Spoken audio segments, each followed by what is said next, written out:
안녕하세요. 오늘도 사연 살롱을 찾아주셔서 감사합니다. 저는 지방의 한 작은 마을에 있는 60대 중반의 여성이에요.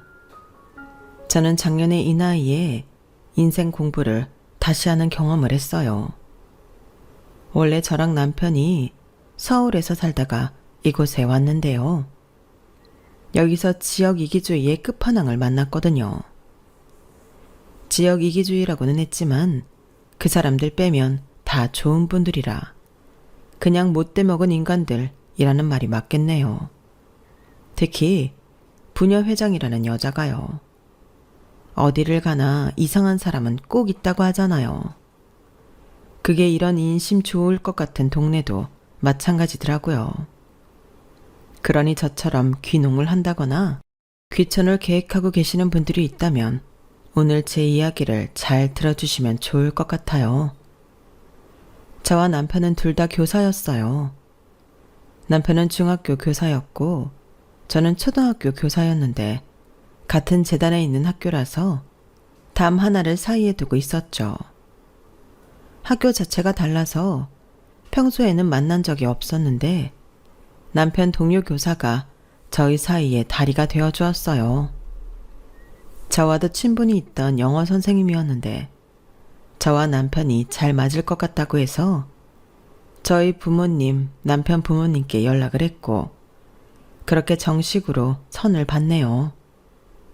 두 사람 다 학교 선생이라 함께 대화할 주제도 많았고 남편이 자상한 사람이라 좋았어요. 결혼해서 저희는 딸을 하나 두었고 정말 남부럽지 않은 하루하루를 보냈어요. 딸이 매일 자라는 모습이 저희 부부의 기쁨이고 행복이었어요. 정말 할 수 있는 모든 것을 해주리라 매일 다짐하고 그렇게 하려고 노력했네요. 딸아이도 우리가 자기를 얼마나 사랑하는지 잘 아는 것처럼 잘 웃는 아이였어요. 누가 봐도 티 없이 웃고 어른들 눈치 살피지 않는 모습에 아이가 참 맑고 예쁘다는 말을 많이 들었네요. 딸은 유치원도 잘 다녔고 초등학교에 들어가서도 친구들도 많이 사귀고 잘 지냈어요. 그러던 딸에게 이상을 발견한 건 3학년 때였어요. 아이가 열이 나고 발진이 있어서 감기인 줄 알고 약을 먹이고 재웠는데도 안 낫더라고요. 병원에 다녀와서는 좀 괜찮아지는 것 같았어요. 근데 그 뒤로 이상하게 피곤해하고 조금만 걸어도 숨이 차다고 하더라고요. 저와 남편은 덜컥 겁이 나서 아이를 데리고 대학병원에 갔더니 의사가 심각한 표정으로 검사를 좀 해봐야겠다고 하더군요. 혈액 검사며 이런저런 검사를 하더니 심장에 문제가 생겼다는 거였어요. 너무 기가 막혔어요. 아니, 지금까지 별 문제 없이 잘 살았는데 무슨 심장 문제라는 거예요? 가와사키병이에요. 급성 혈관염인데 그것 때문에 심장 기능에 이상이 생겼어요. 저희 부부는 너무 충격을 받아서 둘 다 말문이 막혀버렸어요. 그리고 각자 자신을 얼마나 질책했는지 몰라요. 애가 그렇게 아프면 처음부터 큰 병원을 갔어야 했는데 그냥 감기나 가벼운 홍역인 줄만 알고 약국하고 동네 병원만 가서 병을 키웠어. 내가 무슨 엄마야. 엄마라는 사람이 너무 한심하다. 그러지 마, 여보. 나도 마찬가지지. 내가 그냥 감기 같다고 했잖아. 그래서 우리가 다른 생각 못한 거야. 진짜 원인은 나한테 있어서. 미안하다, 우리 딸. 아빠가 어리석어서. 그러다가 저희 두 사람은 부둥켜 안고 펑펑 울었어요. 어린 딸이 가여워서 견딜 수가 없었네요. 불쌍한 우리 딸아이를 위해서라도 저희는 정신을 차려야만 했어요. 남편은 저를 다독이며 말했어요. 우리 미연이 다시 건강해질 수 있어. 그러니까 우리가 힘내자. 당신이랑 내가 의연해야 애도 담담하게 극복하지. 알았지? 응, 알고는 있는데 자꾸 눈물이 나와서. 알았어. 당신 말이 맞아. 이제 그만 울고 앞으로를 생각해야지. 우리 잘해보자, 여보. 아이는 우선 심장 수술을 받아야 했어요. 조그마한 아이한테는 너무나 큰 수술이었죠. 딸이 수술실에 들어가 있는 동안 제발 아무 문제 없이 무사히 수술이 끝나게 해달라고 빌고 또 빌었어요. 다행히 수술은 잘 되었고 여러 약물 치료를 병행하며 당분간 병원에 입원했어요. 그러느라 학경은 당연히 휴학계를 냈고요. 퇴원 후에도 한동안은 운동도 제한해야 하고 일상생활을 회복하는 데에 시간이 필요해서 저 역시 휴직계를 내고 아이 옆에 붙어서 내내 병간호를 했어요. 아이는 친구들처럼 학교에도 가고 뛰어놀고 싶어 했지만 그러려면 좀 더 시간이 필요했어요.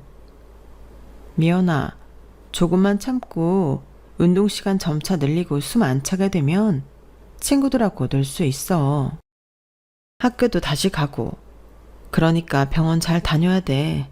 알았지? 병원 너무 싫은데. 병원만 가면 죽을 것 같단 말이야. 입원한 사람들 보면 나처럼 다 아픈 것 같고. 다 싫어. 그 사람들도 다 미연이처럼 나으려고 하고 있는 거야. 의사 선생님이 치료해 주는 거잖아. 미연이도 그래서 점점 나아지고 있는 거고. 지금까지 잘했잖아. 미연이 끝까지 잘 다닐 수 있어. 엄마가 있잖아. 엄마 옆에 있는데 뭐가 무서워? 그럼 엄마가 나 안 죽게 지켜줄 거야? 딸아이가 순진한 눈망울로 그렇게 말하는데 어찌나 가슴이 아프던지. 금방이라도 눈물이 터질 것 같았지만 저는 꾹꾹 참으며 말했어요. 그럼 우리 딸이 죽기는 왜 죽어? 그런 일 없으니까 무서워하지 마. 이제 건강해질 일만 남았어. 그날 밤 저는 남편을 붙잡고 펑펑 울었어요. 아이가 얼마나 힘들었으면 병원 가면 죽을 거라는 생각을 했을까요? 부모님들이 왜 차라리 내가 아프면 좋겠다 그러셨잖아. 어떤 심정이었는지 너무 잘 알겠어. 왜 내가 안 아프고 우리 미연이가 아픈 건지. 엄마가 딸아이를 이렇게 아프게 했으니 어쩌면 좋아. 아니야. 이제 잘 낫고 있잖아. 조금 있으면 다시 건강해져서 전처럼 명랑해질 거니까. 너무 그러지 마. 당신 잘 버텼잖아. 나도 당신 보면서 정말 대단하다고 생각하고 마음 다잡는다고. 당신 정말 대단한 사람이야. 우리 좀 더 힘내보자. 그렇게 힘든 시간들이 지나가고 나니 딸은 더 이상 운동을 해도 힘들어하지 않았어요. 병원에서도 정기검진은 와야 하지만 일상적인 생활에는 문제가 없다고 했고요. 체육도 해도 되고 친구들하고 뛰어놀아도 됩니다. 미연이 그동안 고생 많았다. 앞으로는 친구들하고 많이 놀러 다녀. 공부도 열심히 하고. 알았지? 그제 딸아이한테 정이 든 담당 의사 선생님은 다정하게 딸아이를 격려했고 우리 가족들은 그날 기쁨에 겨워 홈파티를 열었어요. 아이가 좋아하는 음식들을 해주고 케이크도 사왔죠. 저희는 오랜만에 행복한 시간을 가졌네요.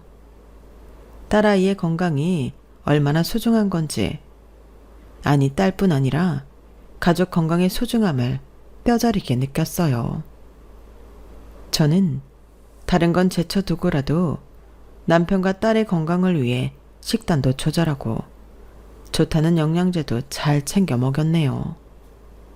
학교로 돌아간 딸은 금세 아이들과 잘 어울리며 공부도 잘했어요. 그냥 잘하는 정도가 아니라 전교에서 손꼽을 만큼 우등생이었어요. 같은 반 친구들이 딸한테 공부 좀 가르쳐달라고 할 정도로요.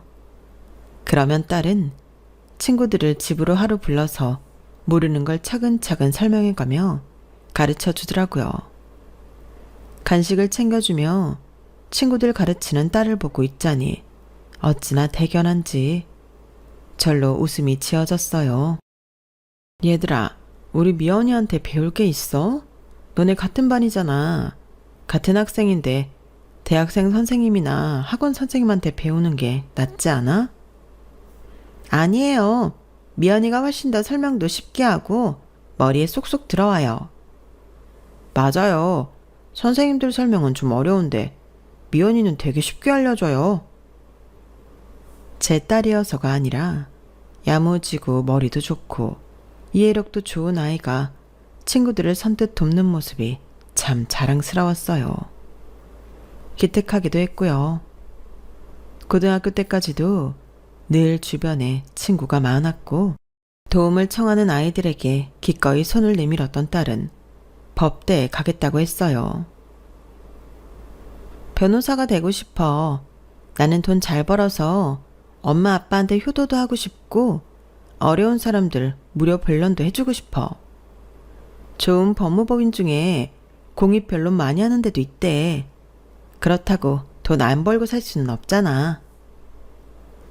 현실적인 것까지 생각하는 건 정말 좋은데 엄마 아빠보다 너에 대해 먼저 생각해.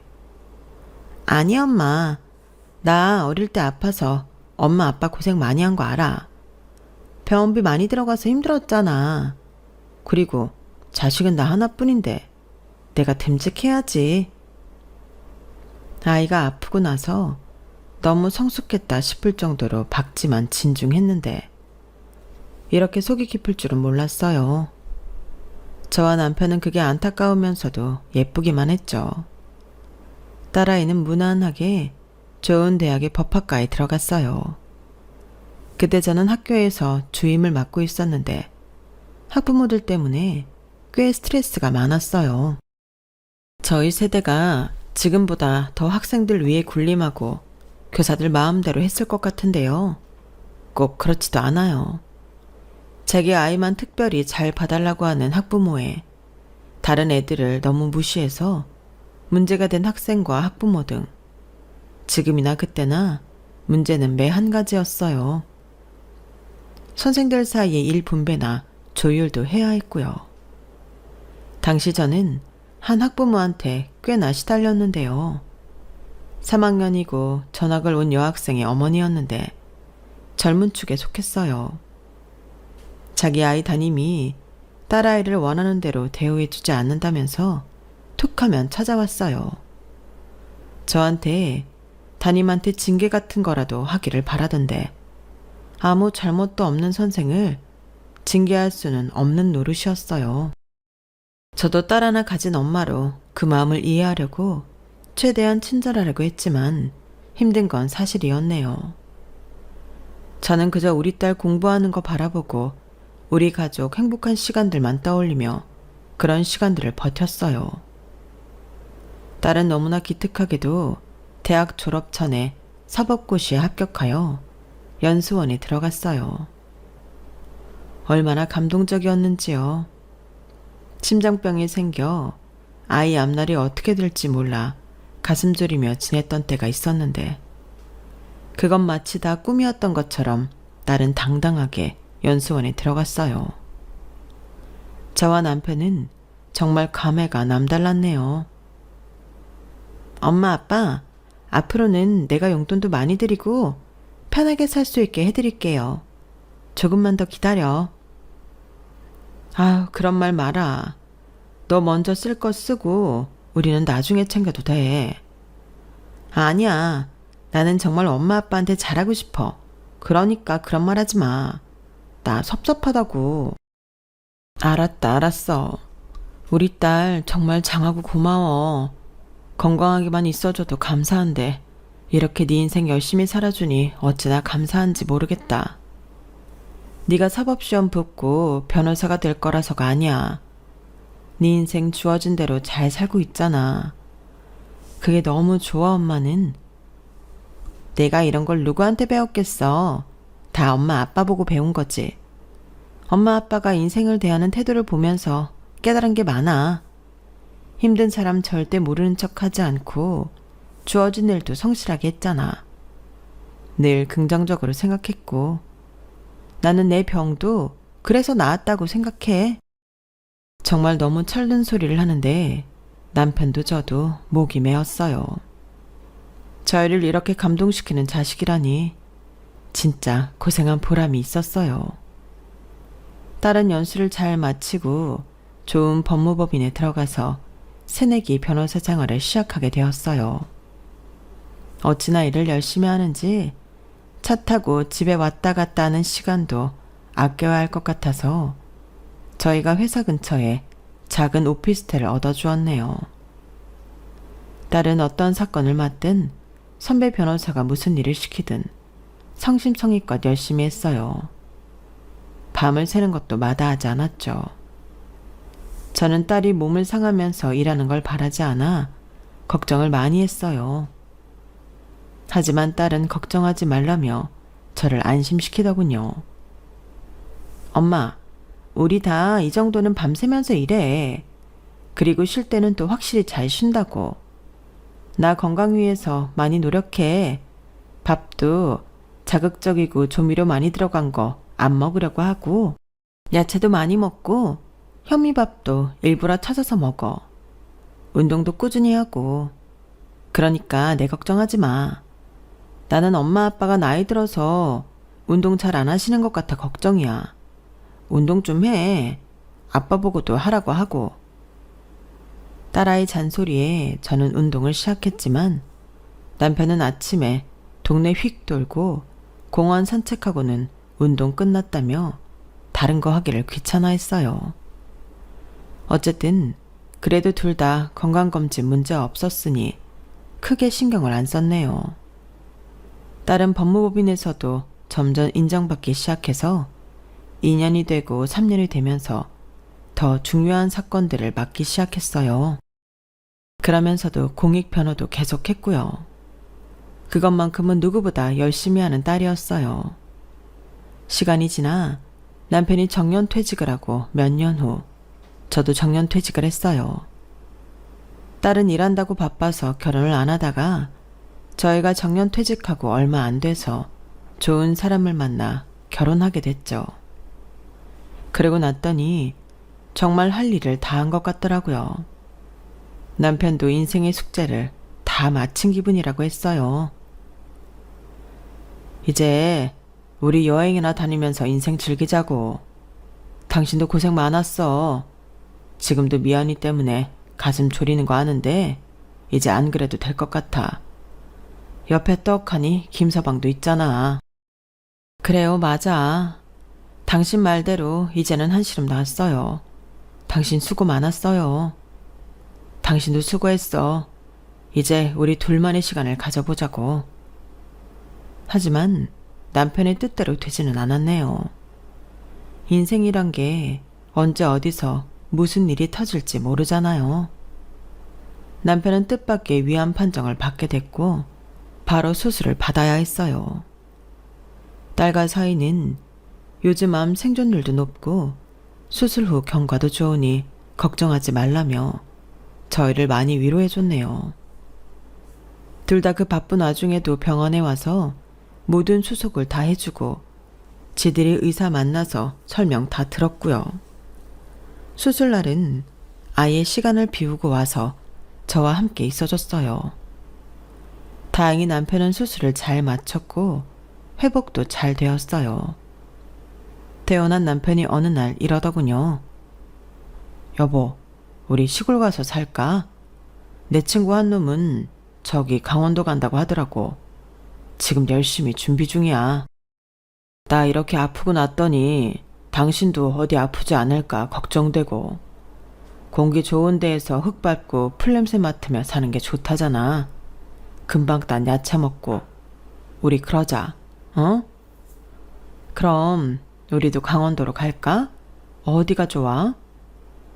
나는 따뜻한 데가 더 좋은 것 같은데.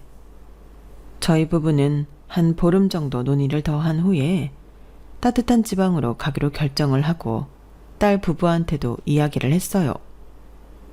딸 부부는 잘 생각했다며 공기 좋은 데에 가서 한가롭게 살라고 했어요.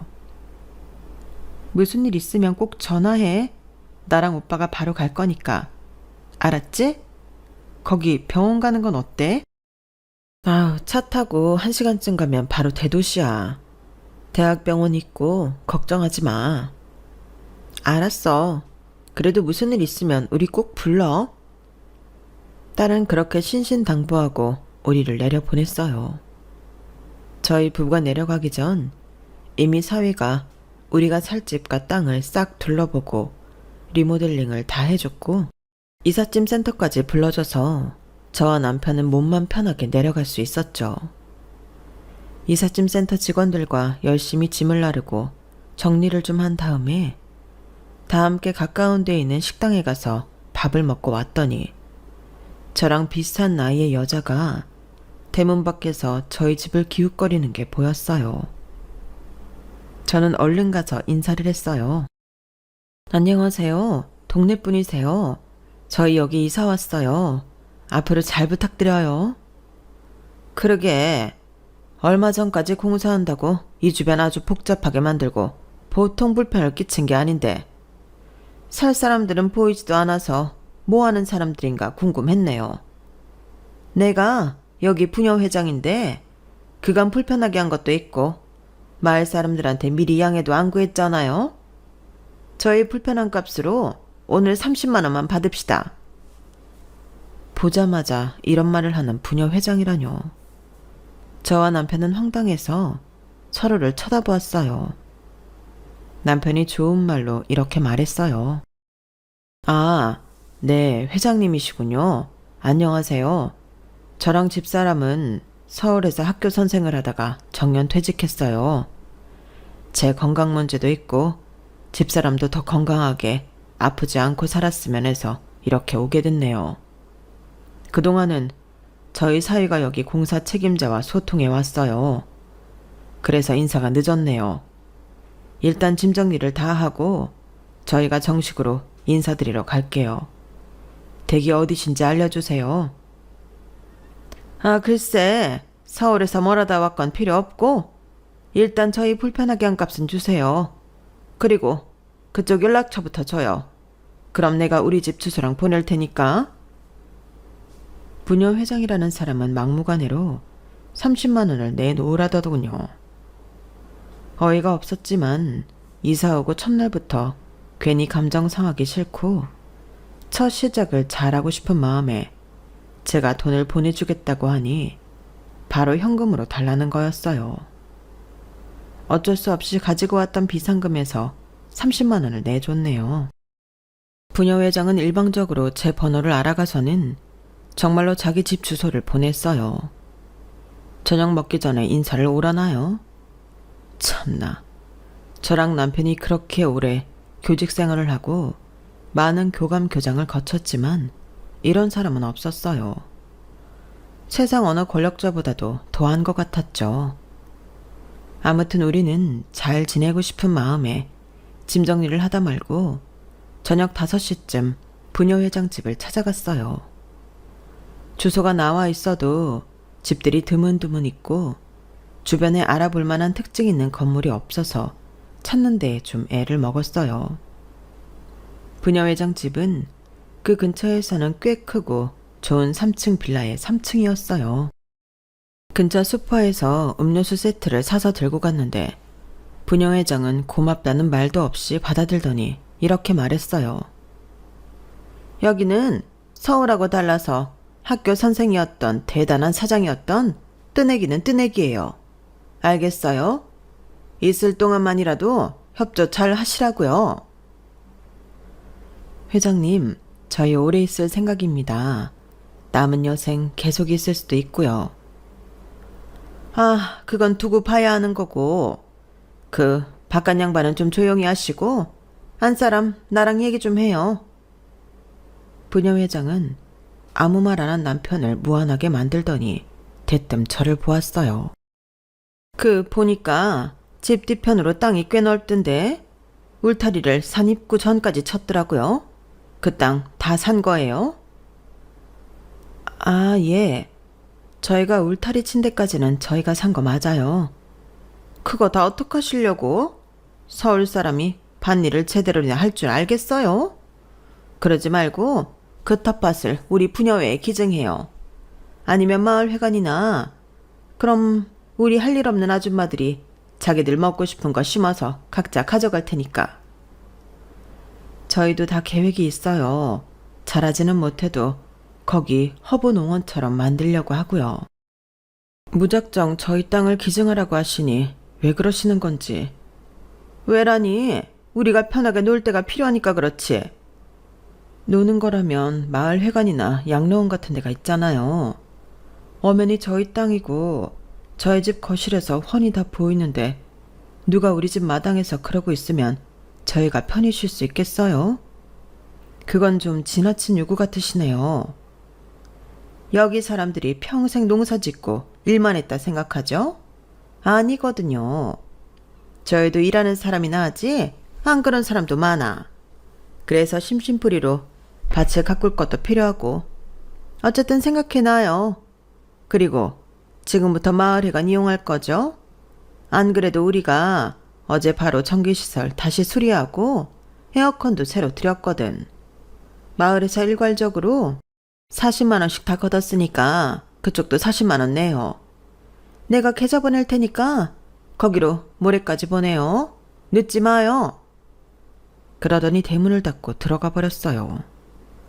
저희는 황당해서 그날 저녁 먹을 생각도 못하고 여기 내려온 걸 잘한 건지 고민을 했네요. 남편은 이렇게 말했어요. 어쨌든 우리도 이제부터 마을회관 이용하게 될 테니까 돈을 내자고. 그게 정말 40만 원이었는지는 알 수 없지만 그렇다는데 뭐 어쩌겠어. 보니까 우리처럼 귀농한다고 왔다가 얼마 안 있어서 다시 떠나고 하는 사람들이 있었던 것 같아. 그래서 저러는 거겠지. 저희는 어쨌든 좋게 생각하려고 했었고 그 자리에서 40만 원을 부녀회장 계좌로 보냈어요. 오자마자 생각지도 않은 돈 70만 원이 나간 거죠. 하지만 그 후로 일주일 정도는 부녀회장과 마주치는 일 없이 평온한 날들이 이어졌어요. 사람들이 나이 들수록 자연이 좋아진다는 게 뭔지 알겠더라고요.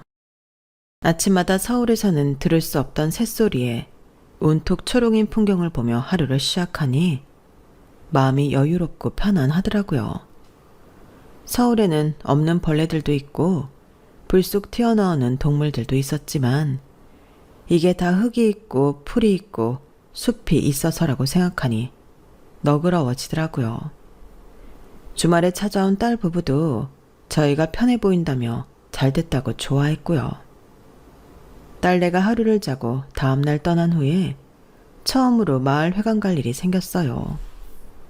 경로잔치 회의를 한다고 문자가 왔더라고요.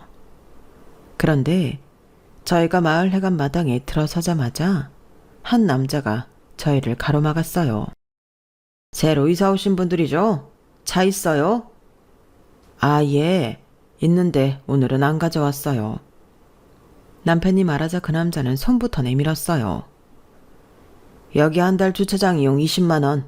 그것부터 내시고 누나가 그러는데 그 댁 뒷마당 텃밭 안 내줄 거면 오늘 회의 못 들어온다고 했어요. 저는 더 이상 참을 수 없어 좀 날카롭게 말했어요. 아니, 차 사용을 할지 안 할지도 모르는데 무작정 주차장 이용료부터 내라뇨. 그건 그렇다 쳐요. 우리 텃밭을 안 내놓으면 못 들어간다뇨. 그쪽이 부녀회장 동생이면 동생이었지. 무슨 권한으로 이러세요?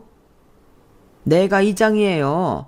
그리고 우리 누나 말 안 들으면 여기 참석할 생각도 하지 말아요. 이런 말도 안 되는 횡포에 남편도 화가 났고 저희는 회의고 뭐고 그냥 집으로 돌아왔어요. 다음날 제가 장을 보러 시내 가까운 마트를 가느라 차를 몰고 나갔는데 마트 주차장에 있던 이장이 또 다짜고짜 20만 원을 내고 텃밭 어떻게 할 거냐고 하는 거였어요.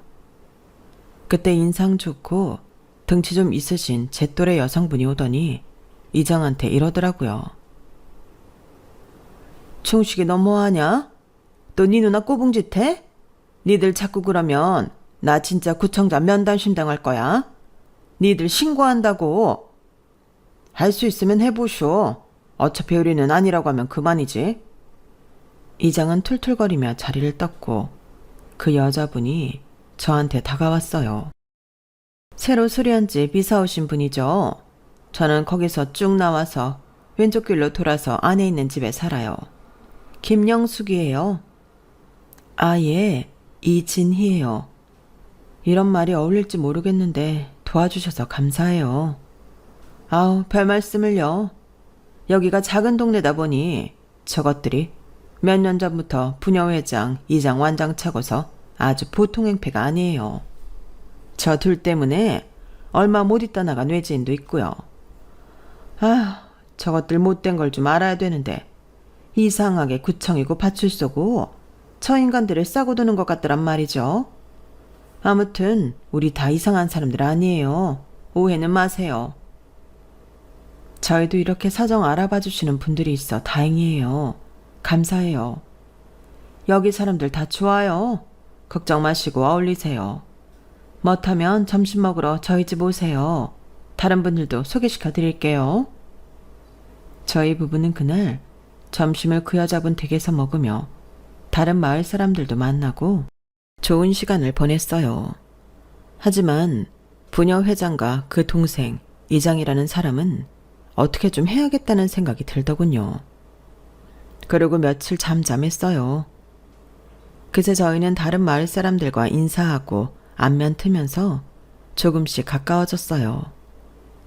다른 집 밭일 도우러 가서 음식도 같이 만들고 밭일도 배우고요. 한 번은 시선이 느껴져서 돌아보니 마을 사람들과 어울려 웃고 있는 저희를 노려보는 부녀회장이 서 있었어요. 어쨌든 부녀회장 파화가 있으니 몇몇 분들은 저희와 어울리지 않으려고도 했는데요.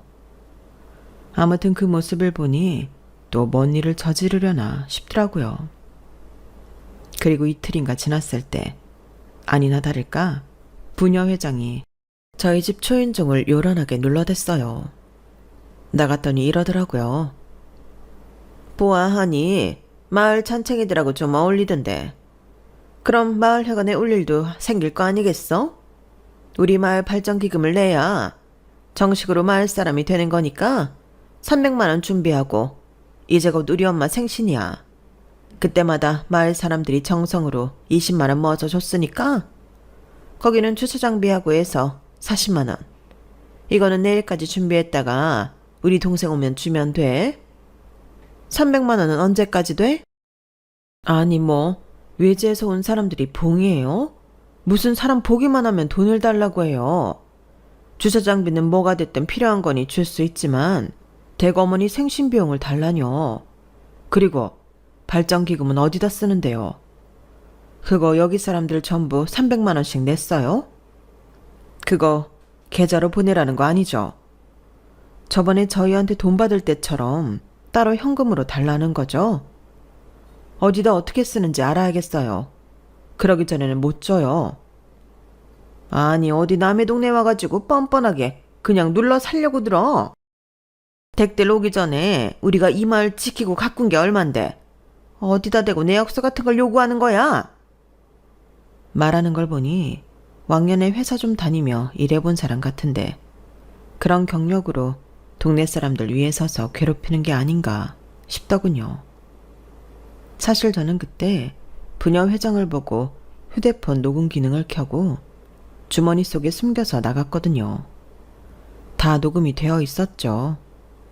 이걸로 어떻게 해보고 안 되면 저희도 이 동네 생활을 포기하고 나가야겠다고 생각했어요.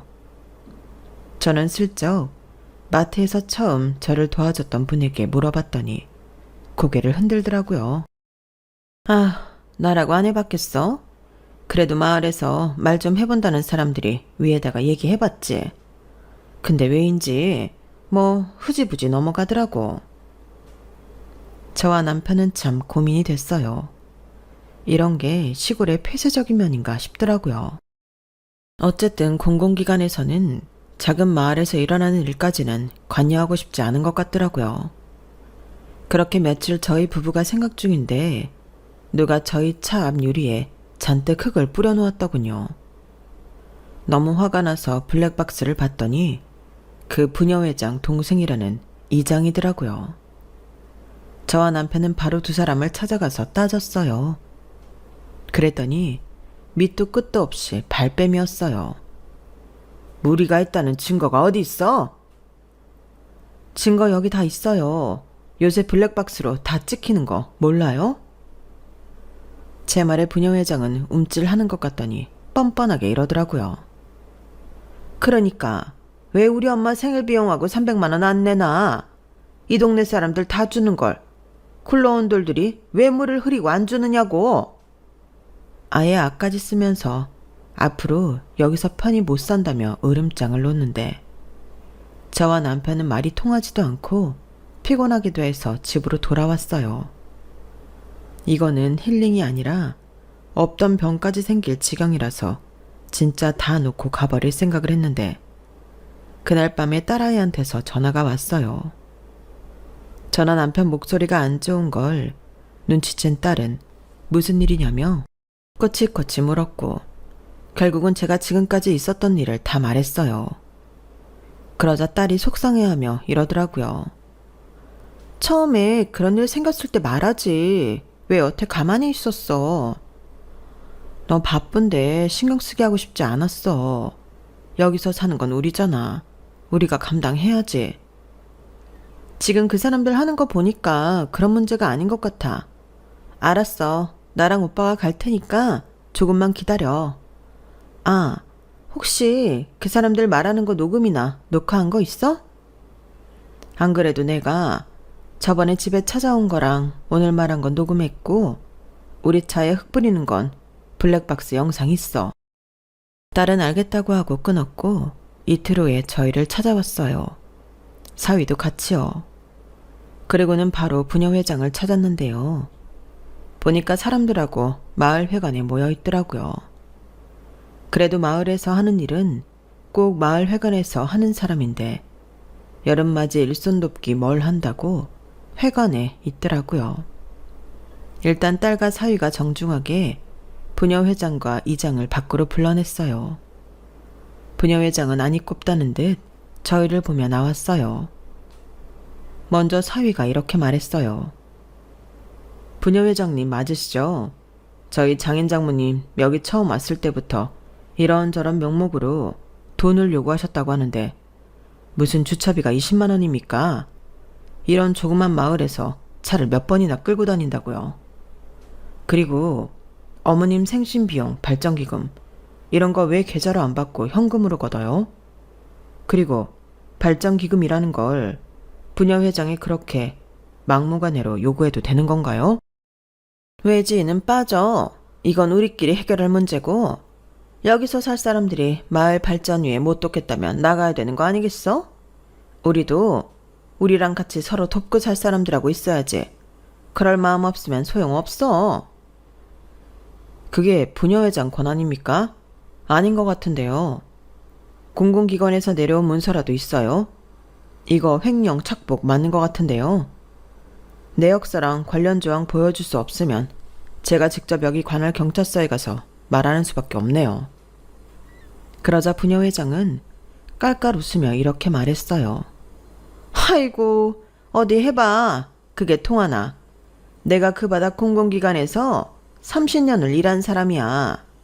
알만한 인맥은 다 안다고? 아, 그래서 여태 무사하셨나 봐요. 그런데 어쩌죠? 지금 거기 경찰서장 말이에요. 제 선배님 직속 부하 같은데요. 뭐라고? 댁이 뭔데? 허풍을 치는 거면 내가 가만 안 둬? 허풍 아니고요. 제가 경찰대학 행정과 교수인데 저희 선배님이 지금 이 도 경찰청 높으신 분이에요. 그 경찰서장님은 당연히 밑에 사람이죠.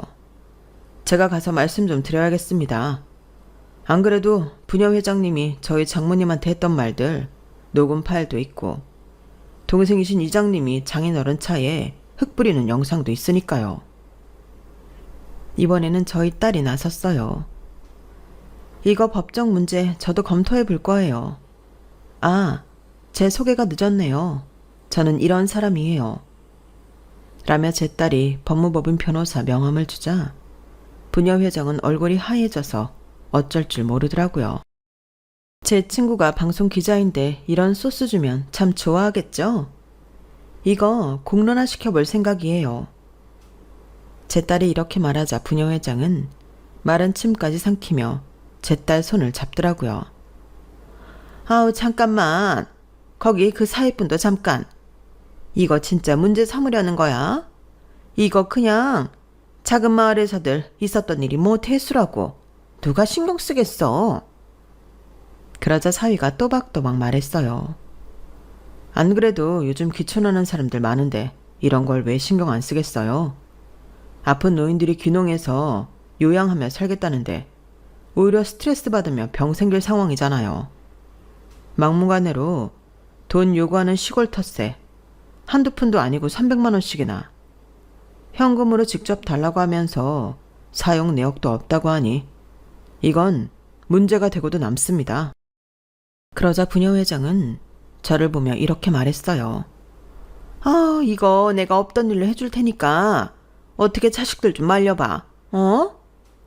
제가 왜요? 저희한테 얼마나 함부로 했어요. 텃밭 내놓으라고. 안 그러면 알아서 하라는 식으로 처음부터 그랬잖아요. 저는 더는 못 참아요. 이거 우리 사위의 힘을 빌려서라도 제가 제보할 수 있는데 다 제보할 거예요. 그러자 부녀회장은 싹싹 빌기 시작했어요. 내가 잘못했어. 다 없던 일로 할 테니까 이거 좀 그냥 넘어가줘. 같이 얼굴 보면서 살아야 되는데 이런 일 만들어서 서로 뭐가 좋겠어? 그러자 딸이 따끔하게 말했어요.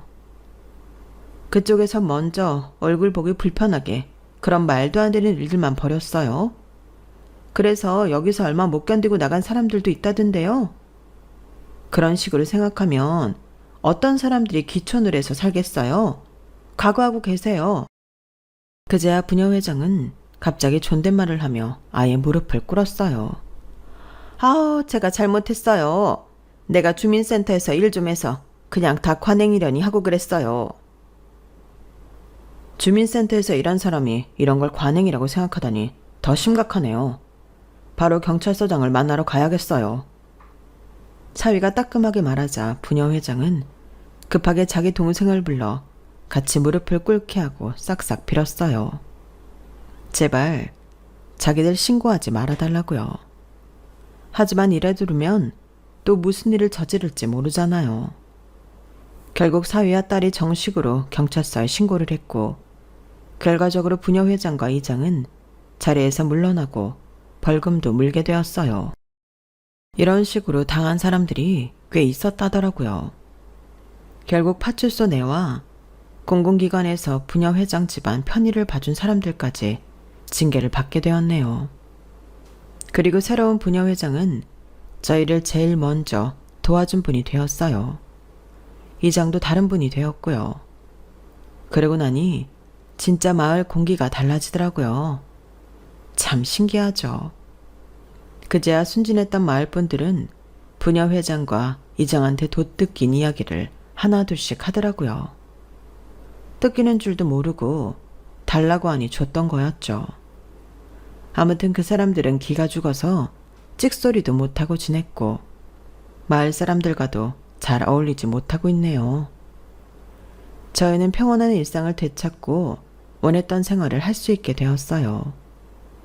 어릴 적 저와 남편 없이는 걷지도 못할 때도 있었던 제 딸이 이렇게 저희 든든한 힘이 되어주니 참 감사한 일이죠. 아무튼 저희는 지금 잘 지내고 있어요. 딸하고 사위도 한 달에 2-3번은 꼭 찾아오고요. 저희와 함께 여행도 다니고요. 혹시라도 귀촌을 생각하고 계신 분이 있다면 저희 이야기를 잘 참고하시길 바랄게요. 무조건 맞춰주는 게 능사는 아닌 것 같네요. 그럼 제 이야기는 여기서 마치도록 할게요. 들어주셔서 다들 고마워요. 행복하세요. 여러분, 사연 댓글에 응원과 현명한 조언 부탁드려요.